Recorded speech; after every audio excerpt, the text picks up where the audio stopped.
கிறிஸ்துவுக்குள் பிரியமானவர்களே, இந்த மனமகிழ்ச்சியான காலை வேளையிலே உங்களை சந்திப்பதில் மிகவும் மகிழ்ச்சி அடைகிறேன். இன்றைய தினம் நாம் தியானிக்கப் போகிற வசனம் உபாகமம் 6ஆம் அதிகாரம் 7ஆம் வசனம். நீ அவைகளை உன் பிள்ளைகளுக்கு கருத்தாய் போதித்து, நீ உன் வீட்டில் உட்கார்ந்திருக்கிற போதும், வழியில் நடக்கிற போதும், படுத்து கொள்கிற போதும், எழுந்திருக்கிற போதும் அவைகளை குறித்து பேசி. திறமை வாய்ந்த ஒரு ஊழியர் உலக பிரசித்தி பெற்ற நிறுவனம் ஒன்றில் மிகவும் திறமை வாய்ந்த நபராக வலம் வந்தார். அந்த நிறுவனத்தின் வளர்ச்சியில் பெரும் பங்கு அவருடைய திறமையினாலேயே உண்டானது.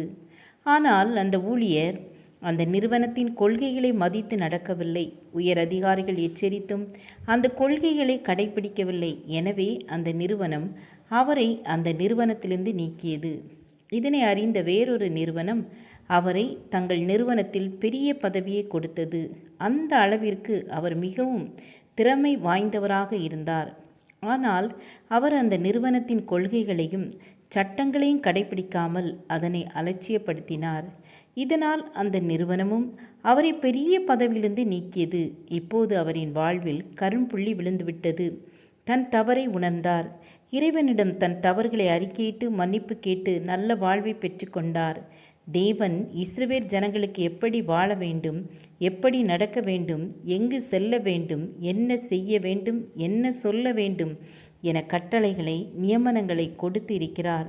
இவைகளை கருத்தாய் பேசி தங்கள் பிள்ளைகளுக்கு எடுத்து கூற வேண்டும்.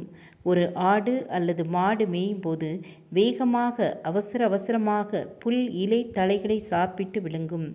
பின்பு மரத்தின் நிழலில் அமர்ந்து தான் சாப்பிட்ட புல் இலை தழைகளை அசை போட்டு உணவை உட்கொள்ளும். இதுபோல நம் பிள்ளைகளுக்கு ஞாயிறு அன்று குடும்பமாக ஆலயம் சென்று குடும்பமாக ஒன்றாக அமர்ந்து சாப்பிட்டு ஓய்வு நாளை மனமகிழ்ச்சியின் நாள் என்று மகிழ்ச்சியாக வாழ்ந்து காட்ட வேண்டும். இறைவனின் அன்பு, அவரின் அதிசயங்கள், அற்புதங்கள், அவரின் கிரியைகள், அவர் நமக்கு செய்த எல்லா நற்காரியங்களை நம் பிள்ளைகளுக்கு எடுத்து கூறும் பொழுது அவர்களும் தேவனுக்கு பயந்து வாழ்வார்கள். வாலிப பருவத்தில் உலக இச்சையில் விழமாட்டார்கள். இளையகுமாரன் போல மனம் போல வாழ மாட்டார்கள். ஆகவே நாம் அனுதினமும் கட்டளையை குறித்து பிள்ளைகளிடம் பேச வேண்டும். அவரது மன்னாவை தினமும் நாம் பெற்றுக்கொள்ள வேண்டும். ஜெபம் செய்வோம். அன்புள்ள ஆண்டவரே, உங்களுடைய கட்டளைகளை குறித்து தினமும் எங்கள் பிள்ளைகளுடன் பேசி அவற்றை கடைப்பிடிக்க எங்களுக்கு பலன் தாருங்க.